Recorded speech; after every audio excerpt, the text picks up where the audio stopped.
Gerą dieną, jūs žiūrite laidą Krepšinio savaitė. Kviečiu žiūrėti. Šiandien laidoje visą dėmesį skirsime praėjusį savaitgalį vykusiam bene svarbiausiam metų krepšinio renginiui Lietuvoje. Citadelė Karaliaus Mindaugo taurės finalo ketvirtui Kaune, Žalgirio arenoje, kur dėl pirmojo sezono trofėjaus kovėsi Kauno Žalgirio, Vilniaus Ryto, Panevėžio 7bet Lietkabelio ir Šiaulių ekipos. Pirmiausia laidoje apie pusfinalių mačus. Pirmasis turnyro pusfinalis tarp Vilniaus Ryto ir Panevėžio 7bet Lietkabelio buvo neįtikėtinas ir įspūdingas. Žvyriško žodžio Gagičiaus Tempeba Aukštaitijos sostinės ekipa 94-86 palaužė Vilniaus Rytą ir pastarąją ekipą pasiuntė žaisti tik dėl trečiosios vietos šiame turnyre. Tai yra ketvirtasis kartas iš eilės, kuomet Rytas nepatenka į lemiamą kovą dėl taurės, o Lietkabelis ketvirtą kartą istorijoje pateko į Citadelę KBT finalą. Pagrindinis pergalės kalvis Džordžio Gagičius. Jis pelnė 31 tašką, atkovojo 10 kamuolių, išprovokavo 12 pražangų ir dvikovą baigė surinkęs 44 naudingumo balus.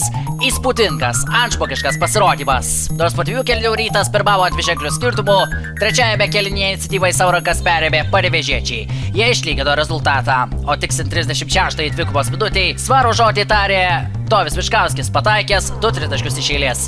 Vėliau svarbų tritaškį pataikė Deividas Sirvydis, o paskutinį tašką padėjo Gedimino Oreliko tritaškis likus žaisti pusantros minutės. Jis leido Lietkabeliui įgyti dviženklį pranašumą ir Rytas neatsigavo. Lietkabelio gretose pirmais smūgiai šioje dvikoje be Gagičiaus griežė Deividas Sirvydis, pelnęs 18 taškų ir Gediminas Orelikas pridėjęs 13. Rytui 23 pelnė Markusas Fosteris. Dabar abiejų komandų trenerių mintys po pirmosios pusfinalio dvikovos. And I must be honest, in first half they played their game, we didn't play well and Svarbi pasiekta pergalė ir žaisime finale. Prieš rungtynes sakiau, kad Rytas gera komanda. Būsiu atviras, pirmoje pusėje žaidė savo žaidimą, mes nebuvome tokie geri ir mums sekėsi, kad jie prametė daug tolimų metimų. Antroje dalyje nusiraminome ir pradėjome galvoti apie kiekvieną ataką, išsprendėme tam tikras problemas ir laimėjome.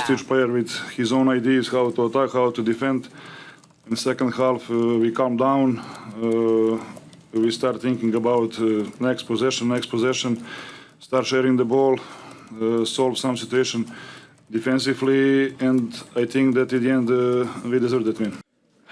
Sveikinimai Lietkabeliui, nusipelnė šitos pergalės, mes pradėjom rungtynės tikrai gerų režimų, labai solidžiai žaidėm gynyboje, 31 taškas buvo iki didžiosios pertraukos, laikėmės žaidybinio plano, labai geras fokusas buvo ir mes žinom, kad Lietkabelis žaidžia labai gerai trečią kėlinį, tokia tendencija jų šio sezono. Ir labai neteisingai mes ėjom į trečią kėlinį su 7-0 atkarpa, buvo tie taškai iš po krepšio su baudom, buvo tie niekieno kamuoliai Lietkabelio ir būtent taip Lietkabelio patyrę žaidėjai grįžo į rungtynės, jie pasijuto gerai, komfortabiliai ir tokiose rungtynėse, kur reikia išlaikyti tą šaltą protą, to šiandien nepavyko padaryti. Ir deja, bet istorija pasikartoja. Dabar keliamės į antrąjį pusfinalį, kuris taip pat buvo intriguojantis. Prie to prisidėjo kovingai nusiteikę Šiaulių krepšininkai. Po 2 kėlinių šiauliečiai pirmavo 6 taškų skirtumų. Atrodė, kad bręsta dar viena staigmena. Vis dėlto Žalgiris po pertraukos ėmė tvarkyti reikalus. Trečiąjį kėlinį laimėjo 10, ketvirtąjį 6 taškais ir galiausiai iškovojo pergalę rezultatu 87-77. Kauniečiai dar nėra praleidę KMT finalo ir jį iškopė 9 kartą iš eilės. Šią kauniečių pergalę kiek apkartino Dovydo Giedraičio traumą, kurią jis patyrė antrajame kėlinyje. Na, o rezultatyviausiai Kauno ekipoje rungtyniavo 17 taškų pelnęs Lukas Lekavičius, 13 suriko Tomas Dimša, 12 pridėjo Laurinas Brutis. Šiauliečiai išgelbėjo 17 Dovydo Romačenkos ir 14 LJ Torpo taškų. Dabar jūsų dėmesiui Laurino Bručio komentarai po pusfinalio dvikovos. Gynyba visų pirma, aišku, ir puolime ta Šiaulių zona šiek tiek išmušiamas iš vėžių, kad kažkiek ruošiamės tikrai, bet toks buvo, gal sakyčiau, kažkiek ne tai, kad netikėtumas, bet išmušimas mus toks iš vėžio. Ir pirmoje pusėje, aišku, leidom jiem tiek po krepšių dominuoti, tiek nežinau, tie kamuolius, man atrodo, laimėjo, tai nežinau, po to gynybą susitvarkėm, puolime pradėjom geriau judinti kamuolius, suradom laisvus tarpus jau toj zonoje ir susiradom laisvus lengvesnius metimus. Antroji krepšinio šventės Kaune diena prasidėjo nuo mažojo finalo, kuriame Vilniaus Rytas įrodė savo pranašumą prieš kovingai ir vėl nusiteikusius Šiaulius. Vilniečiai antrą kartą iškovojo Karaliaus Mindaugo taurės bronzą. Galutinis mažojo finalo rezultatas 94–89. Didžiausia Ryto persvara per 40 rungtynių minučių siekė net 18 taškų, tačiau Šiauliai taip lengvai bronzos vilniečiams neatidavė. Vis dėlto paskutinėmis dvikovos minutėmis stipresni buvo Giedriaus Žibėno auklėtinių nervai.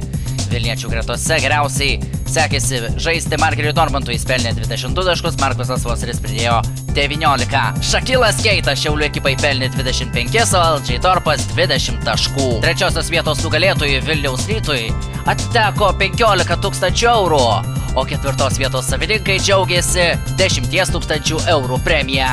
Vilniečiai, kaip ir 2022-aisiais, iškovoja bronzos medalius, na o šiauliečiai, kaip ir prieš 2 metus, taip ir dabar lieka ketvirti.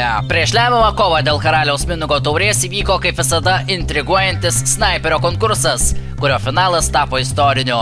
Jame pirmą kartą kovojo vien jėgionieriai. Snaiperio konkurse pergalę iškovojo 2 žaidėjai – Vilniaus Vulfs vedrys Lašydas Salminas ir Kėdainių Nevėžyje žaidžiantis Šaras Maknylas. Abu krepšininkai finale surinko po 16 taškų.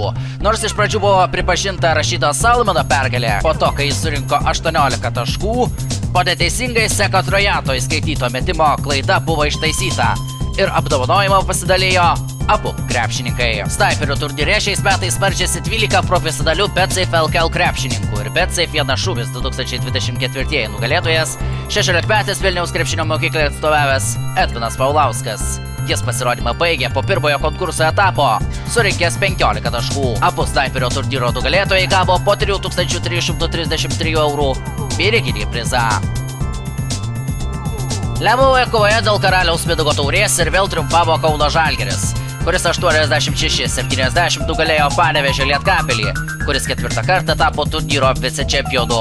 Žalgiris Karaliaus Mindaugo taurę iškovojo 5 kartą iš eilės ir 7 kartą turnyro istorijoje. Po gana lygios kovos pirmajame kėlinyje, antrajame kauniečiai pradėjo atitrūkti ir skirtumas iškart pasiekė ir dviženklę atžymą. Persvarą kauniečiai išlaikė iki pat finalinės sirenos ir beveik 13 000 sirgalių galėjo džiaugtis kartu su Žalgirio komandos krepšininkais. Andrėja Trinkieri iškovojo pirmąjį trofėjų, po to, kai jis praėjusių metų pabaigoje prisijungė prie žaliai baltų. Naudingiausiu finalo ketvirto žaidėjų tapo Žalgirio vidurio puolėjas Laurynas Birutis. Pastaruoju metu vis geriau rungtyniaujantis Birutis šiose finalinėse rungtynėse pelnė 12 taškų ir atkovojo 5 kamuolius. 12 taip pat surinko Brady Berikas ir Tomas Dimša, o rezultatyviausiai žaidė 16 taškų pelnęs Kynadas Evansas.